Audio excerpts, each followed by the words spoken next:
Okay, as he mentioned, Scott signed me up. He didn't tell me that he was going to sign me up, but he signed me up.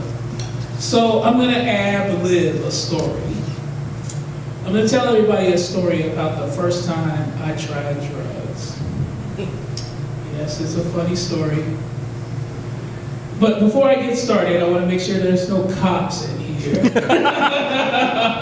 How many of you are cops? You got to tell me now. Yeah, okay. I should have known you were a cop. You are. My next question is, how many of you have actually tried drugs? We're all friends here. We come here and perform, show a lot of ourselves. I appreciate that. I appreciate that back there. I appreciate you. Right on, brother. He's like, I'm still smoking weed. The rest of you liars. So, my experience with drugs is my father was a pissed off man. You know, some of you know I told that story about him, and he was a very strict person because he wanted to keep me out of trouble. So I didn't have the opportunity to mess around.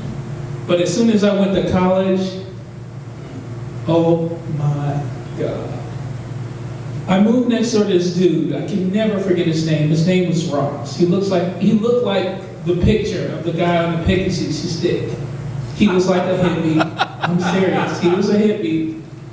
And he would sit around and light his farts and laugh with his shorts on, no matter what the weather was, with his Birkenstocks on, because Birkenstocks were popular at the time. And he would walk around with shorts on in the wintertime, wear Birkenstocks and thick socks on. And he thought that was a good idea.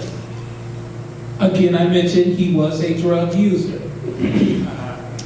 So, this shocked me because I was like, I'm at a private school and I was like, I didn't think I could even drink at this school. Here people were doing weed.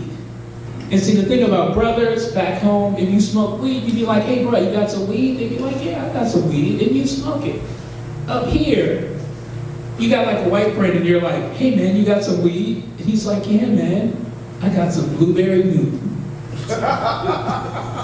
And you're like, what are you talking about? I want some weed. He's like, no, it's blueberry Newton. And then he proceeds to take you on a botany fantastic journey. Where he's like, this is a Hindi strand of weed, and you will feel a euphoric muscle buzz. And you're like, you smoke weed? Because you're giving me all these details and I just want to smoke some weed. You know? So then I'm at this party, okay? And my best friend Ben goes, I'm going to do you a favor. I want you to take Brian home. And I'm like, how is that a favor? He's like, trust me, just take Brian home. So I go over to this kid, Brian. He has dreadlocks. He's a white guy. And I'm like, Ben told me you needed a ride home. He's like, yeah, man, thanks a lot. So I give him a ride home. We get to his house. And I'm in his house, and he turns out he's a chef. He actually taught me how to cook. And when I'm at his house, he's like, do you want to eat something? I'm like, sure. So I go through his house. He's got this beautiful picture on his wall. And I go, man, that's a beautiful picture. He says, oh yeah, I got that from a city council member that I sell drugs to. And that could be like a ton of bricks. I'm like, really? I'm like, you're kind of free with all this information. He goes, whatever. Ben told me you were cool, so. And I'm like, really? People smoke weed like that up here? City council member gave him a picture. And then this picture used to sit in town hall. And he gave it to the drug dealer. So I'm just like, this is crazy. So anyway, really my story, I gotta get to the point, is about hanging out with Brian. So Brian has all this weed in jars all in his house, and it's weird. Because he goes through and proceeds to tell me everything about all this weed, and I'm just like, I still can't believe these people smoke weed like this, where they can tell you all the botany behind it. I'm like, can't you just get high? You gotta know what is really going on. You know what I'm saying? So anyway, Brian was a mad scientist, because I told you he's a chef. So he would cook stuff with weed in it. So I come to his house one day, And he's like, you want to go rent a movie? And I'm like, sure. And he was all fucked up, so I had to drive him to Blockbuster Video. And he was standing in the same spot for like 5 minutes. 20 minutes, actually. Petrified with highness. Because when you get really high, you get paranoid. What? Yes, he was paranoid. He knew, he had it in his mind that if he did anything, everybody would know. He was all fucked up. So he was like, hey, Larrick, I'm just gonna stand here. You go pick out whatever you want to watch, and I'll rent it. And I'm like, okay. So I'm walking around. I get some mild stuff for him. And then he goes, never mind, I got what we're gonna watch. So I'm like, okay. So we leave. And we go to his house, and he likes to blow my mind. So he goes, Larry, I want you to try this. I have a marijuana cookie with mushroom chocolate chips. And I'm like, am I gonna be okay? It's like, whatever, man, trust me. I eat this shit all the time. I'm gonna tell you a secret. If you meet somebody that does drugs and they tell you they do this shit all the time, and you really don't do that shit all the time, you shouldn't jump on board. It's not a good idea. That train's going too fast. Yeah, the train is going too fast at that point. So I eat this mushroom cookie, and I'm thinking to myself, all right, I feel okay, this is all right. And then he starts the movies. This asshole gets Rush, and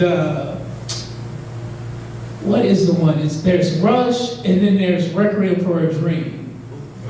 So we watched those two movies. And I'm freaking out.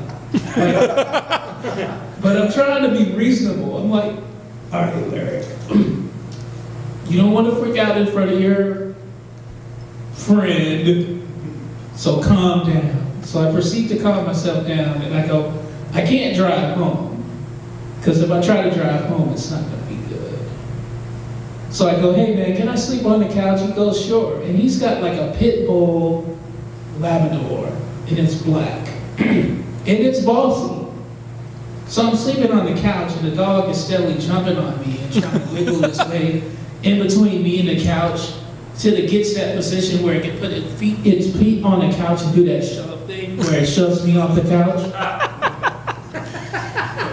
So I'm all messed up. I got this dog of Satan kicking me off the couch. So I'm like, I just gotta go home. Bad move number one. That was like number 3. Yes, but I'm high in this story, so bad move is relative. So I go out to my car, and over the 3 years that I was getting high, I had this rule. Before you drive, look at your reflection in the mirror in your window and say, look at yourself. You've got no business talking to a police officer. Because if you, right there, that guy I'm looking at right now, talks to a police officer, it's not going to end well. And somehow this was my way of reasonably driving home, going, look, you looked at yourself and you look like shit, and you don't need to talk to a police officer, so do everything that you can to not talk to a police officer. So I get in my car, I start to drive home, and then I realize that I'm lost on 94. I'm incredibly lost on 94 because I'm like, I don't recognize any of this shit that I see. So I get off and I go the other way, thinking that things would get better. Turns out, I didn't recognize anything going the other way. So it turned into this, I'm going to go a little bit down this way, and then I'm going to turn around and go a little bit down this way until the lights click on. So I finally found my way home. I get home, and I'm overly like excited because in between the marijuana cookie, he pulls out the marijuana ganja caramel corn. And you know how people eat caramel corn? You just sit there and just shove it down and you don't even think about it. So I get home and I'm overly stimulated. Yeah, that's a nice way for me to say where I was at. Overly stimulated. So I'm like, all right, I'm moving around my house. I'm anxious. I'm like, So I go, all right, let's watch some TV. So what? You got cable, you got like what, 200 channels? I sit there and change the channels. Can't focus on shit. I go, okay, Larrick, let's look at some internet porn. So I start looking at internet porn, can't focus on that. Then I finally go, all right, here's the rational thing to do. You need to just lay still, turn off all the lights, get in bed, and you'll just get tired enough to go to sleep. So I'm laying in bed, I'm tossing and turning, I'm not looking at the clock. I'm intentionally not looking at the clock. Time is going, and I'm tossing and sweating and rolling and tossing and turning. And after the longest horrible time, I look at the clock and only 2 minutes had gone by. And I said, this isn't gonna be good. So I get up and turn on the TV, I'm sad. And Howard Stern's Private Parts were on. And this is a good example of other people's misery. You can find comfort and relief in other people's misery. Because for some reason I was able to sit and watch that show until I fell asleep on the couch. And I woke up and I was just like, oh my God, I'll never do drugs again. Thank you.